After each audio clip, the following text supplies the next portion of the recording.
Assalamualaikum, salam Jenggot. Oke, ketemu lagi sama gua di YouTube channel gua Cupang Bang Jenggot. Oke, di video gua kali ini gua cuma mau sedikit cerita. Cerita apa? Cerita. Jadi ini gua sekarang lagi mau ngebreed. Gua mau ngebreed ada beberapa pair. Kenapa gua ngebreed beberapa pair? Karena sekarang sudah mau masuk musim penghujan, dimana nanti kalau saat musim penghujan itu untuk pakan burayak seperti kutu air itu akan sulit kita dapatkan.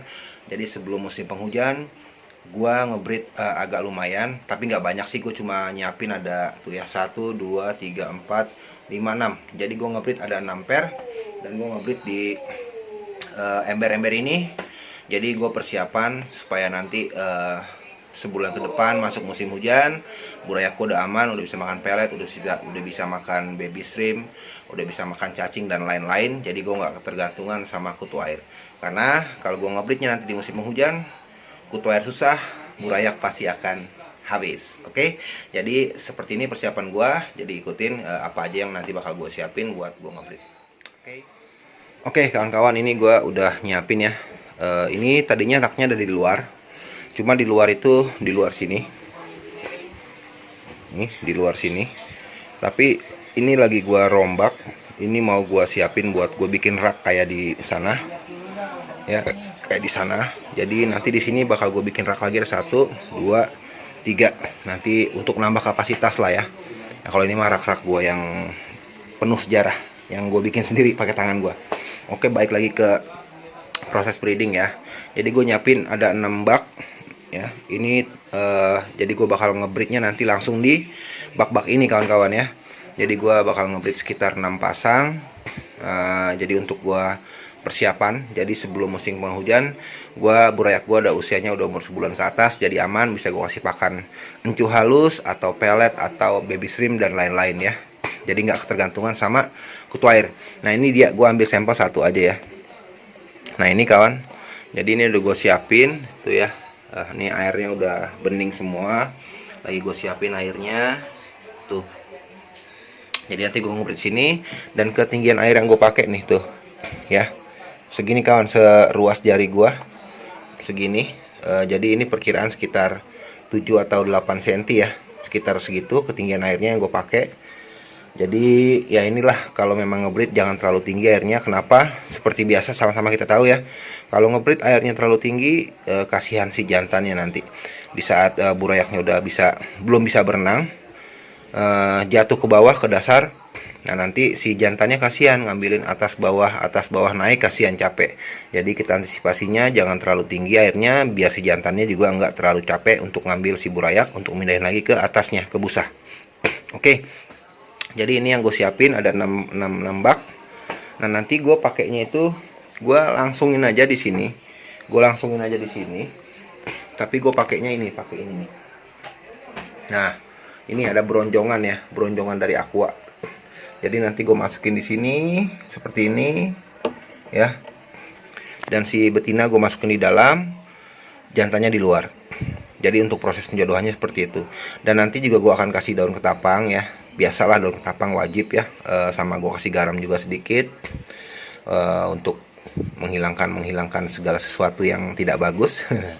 Sama ketapang wajib pasti ya. Ketapang itu wajib. Jadi gue kurang lebih seperti ini kawan-kawan persiapannya. Jadi gue pakainya bronjongannya botol Aqua ini gue bolongin ya tuh. Jadi di saat nanti sudah proses penjodohan, ini tinggal gue angkat aja. Jadi si betina tinggal bercampur dengan si jantan. Nah gitu kawan-kawan. Dan gue biasanya kalau ngebreed itu gue menjodohkan seperti ininya itu gue biasanya siang, bisa jam 12 atau jam 1.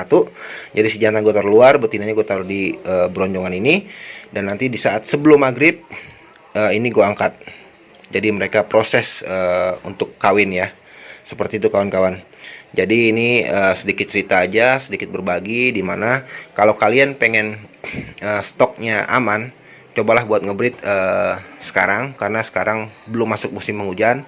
Dikhawatirkan nanti di saat bulan September ke sana masuk musim penghujan, dan itu akan sulit untuk mendapatkan pakan seperti kutu air, dimana burayak itu sangat perlu ya, sangat penting untuk pakannya seperti kutu air. Karena kalau pakannya kekurangan atau nggak dapat pakan, si burayak itu bisa bisa dibilang mati atau hilang atau melepas seperti itulah. Karena banyak kadang pertanyaan, bang kenapa sih kok burayak gue tiba-tiba habis? Nah itu karena nggak ketersediaan pakan kawan-kawan. Jadi kalau kita ngebreed, kita harus tahu kapan kita waktunya ngebreed, kapan atau kita siapin pakannya harus standby terus, bisa kita buat sendiri atau kita kultur, atau yang paling bagus juga kita mendapatkan pakannya secara alami. Jadi karena ini mau masuk musim hujan dan gua nggak bikin atau gua nggak kultur kutu air, jadi gue putuskan sekarang awal bulan Agustus gua ngebreed yang banyak untuk stok di gua nanti pada saat musim penghujan. Jadi gua udah punya stok burayak-burayak yang nantinya kedepannya untuk kita nikmati bersama-sama kawan-kawan. Jadi seperti itu kawan-kawan ya, tuh ya, ini belum gua apa-apain, ini masih air murni air karena gua baru isi, dan nanti bakal gue kasih daun ketapang dan lain-lainnya sama proses penjodohannya seperti apa. Untuk yang penasaran seperti apa, nanti ikutin terus video gue di video selanjutnya ya. Jadi ini gue hanya berbagi sedikit, dimana ayolah ngebreed sekarang sebelum masuk musim penghujan. Oke? Oke kawan-kawan, jadi itu aja ya sedikit gue berbagi, dimana gue bakal ngebreed beberapa pasang ya, ada 6 pasang karena sekarang sudah sebentar lagi akan masuk musim hujan. Gue khawatir pakan alami seperti kutu air itu akan sulit didapatkan. Jadi gue putuskan gue ngebreed sekarang ada sekitar 6 pasang. Sama gue juga ada ngebreed kok di luar. Kemarin gue udah ngebreed juga. Gue ada plasma juga di beberapa tempat. Jadi untuk kedepannya insya Allah stok gue aman. Jadi selain gue ngebreed sendiri, gue plasma juga ke teman-teman gue yang gue kenal, yang akrab sama gue, yang gue percaya buat gue jadiin plasma. Dan ini gue ngebreed lagi di rumah supaya stoknya ada terus ya, gitu kan kawan. Jadi buat kawan-kawan yang pengen ngebreed, ayo ngebreed sekarang, karena nanti kalau dalam masuk musim penghujan pakan alami seperti kutu air untuk burayak itu sulit didapat. Jadi bagusnya kita breed sekarang. Oke, jadi gitu aja sedikit berbagi gua. Mudah-mudahan video ini bermanfaat buat kalian yang lagi seneng belajar breeding, buat pemula yang lagi breeding. Sama, gue juga masih belajar, gue masih belajar. Jadi nggak salah kalau kita sama-sama berbagi ya. Oke, jadi sekian aja video kali ini. Tungguin video kelanjutan tentang breeding ini 6 pasangnya di video gue selanjutnya. Oke, gitu aja. Mari sama-sama kita majukan percupangan Indonesia. Salam cupang Indonesia dan salam jengkol.